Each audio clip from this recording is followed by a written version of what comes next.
Well, good morning and welcome to Coffee with the Pastor.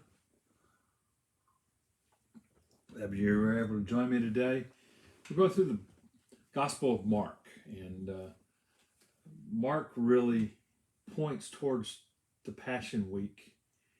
And we're in Passion Week. We've been studying Mark, and we've been in this. And we've been on Tuesday. I was on Tuesday of Passion Week all last week, and we're going to be in it probably mostly this week. He had been teaching in the temple courts. The Pharisees, the Sadducees, the teachers of the law, the elders, the priests, all of them had come to confront him, to try and trick him, to try and make him look bad. None of that worked. And it's time for them to leave the temple courts where they've been teaching. And as they're leaving, one of the disciples looks and said, "Man, isn't this beautiful? Look at all these massive stones and look at all these beautiful things here." And they were talking about the temple that Herod had built. And Jesus said something very startling to them. As they were leaving, he just said, there's not going to be one stone left on another. This place is going to be torn down. And that would have been very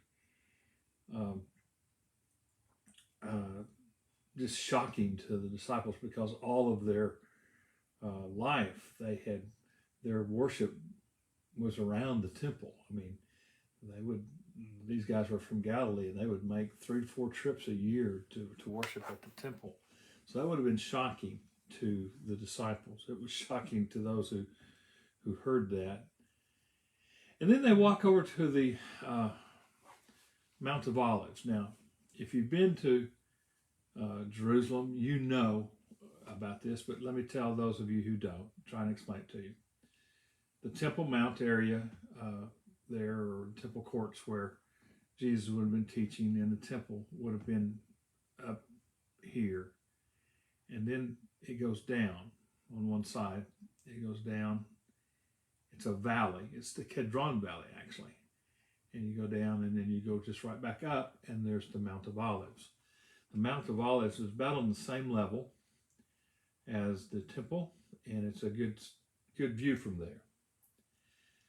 So it says, as Jesus, this is verse 3 of chapter 13, of Mark chapter 13. It says, as Jesus was sitting on the Mount of Olives opposite the temple, Peter, James, John, and Andrew asked him privately, "Tell us, when will these things happen?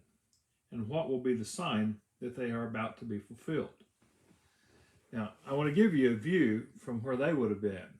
Here's a view of the temple. Now, this isn't the temple, obviously. That's the mosque that's there now that the Muslims have put on the Temple Mount, or where the temple courts were. But it would give you an idea of what they would be seeing. It would have been the temple instead of that.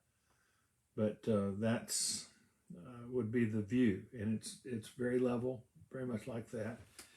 And then here's Ann and I there standing in front of it on the temple courts. So that kind of gives you an idea of what it would look like. Come go to Israel with me in December, and we'll visit this place. It's a cool place to visit.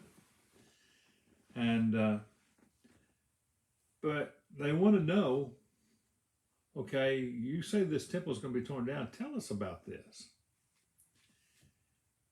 Now, here's where we have to be very careful, because Jesus is going to do something here. He's going to talk about an event in history that's going to happen pretty soon. And that's the destruction of the temple, which is going to happen in about 70 AD.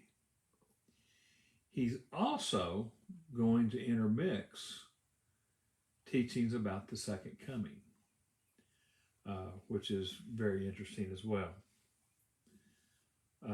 But Jesus said to them, "Watch out that no one deceives you. Many will come in my name, claiming I am he, and will deceive many." Jesus said, there's going to be many claiming that they are the Messiah. There's going to be many coming. My understanding is, and about 35 years later, after Jesus was doing this teaching, they congregated on the Temple Mount when they were rebelling against Rome.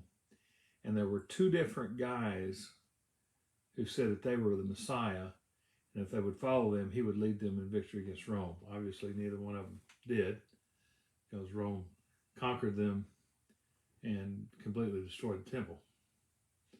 When you hear of wars and rumors of wars, do not be alarmed. Such things must happen, but the end is still to come. Now, is he talking about the war that they're going to have against Rome? Or is he talking about wars more towards the end time? I personally think both, but that's neither here nor there. He says, nation will rise against nation and kingdom against kingdom. There will be earthquakes in various places and famines. These are the beginning of birth pains. He said, nation's going to rise against nation. We see that. We've seen that. Kingdom against kingdom, that happens.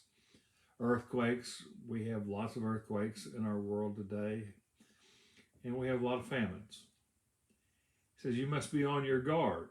And by the way, pandemics could be also put in that group as well. You must be on your guard. You'll be handed over to the local councils and flogged in the synagogues. Well, those disciples Jesus was talking about, that would happen to them. On account of me, you will stand before governors and kings as witnesses to them, and that happened to them. And the gospel must first be preached to all nations. Jesus is saying before he comes back, every nation is going to have the gospel preached to it. There is an organization today called Finishing the Task. It's where I borrowed our statement for our capital campaign this last time. But this organization it's their goal to bring the gospel to every nation in the world. And they believe when they get that done, Jesus is going to come back. Rick Warren's actually the head of that organization right now. It's an impressive place. I've been to their meetings, and but it is their desire to win all the nations, and it's exciting, and they're getting close. They haven't quite reached all the people groups, but they're getting close. Whenever you're arrested and brought to trial, do not worry beforehand what to say. Just say whatever's given you at the time. For it's not you speaking, but the Holy Spirit. He says, don't be worried. Don't be worried. You're going to be arrested. And he's talking to them, and they were. He says, don't be worried about it. The Holy Spirit's going to be with you. He'll tell you what to say. Brother will betray brother to death, and a father his child. Children will rebel against their parents and have them put to death. All men will hate you because of me, and he who stands firm to the end will be saved. Well, obviously that happened in Jesus' day because Christians were illegal, and family members would turn them in, neighbors would turn them in, brothers would turn them in. We've seen that in our world today, where in other countries where Christianity is not looked at very fondly, Christians are turned in all the time. They're reported. I have a pastor friend in Pakistan who gets arrested every few weeks. He has to get online and raise money from outside sources to get bail. But some neighbor or somebody will turn him in and accuse him of doing something, and so they go and arrest him, whether what he's been accused of is right or not. But this goes on all the time. Pastor Paul from Pakistan, I know he goes through it all the time. And he's just one of thousands of pastors that go through that now. That's being fulfilled now. It was fulfilled back in Jesus' day as well. Well, I think this is a good stopping place for today. And we'll continue Jesus' teaching about where he intermixes about what's going to happen with the temple and the second coming. And he intermixes those two, and we'll continue that tomorrow, beginning with verse 14. Should conclude that tomorrow. Well, you have a blessed day, and I'll see you tomorrow.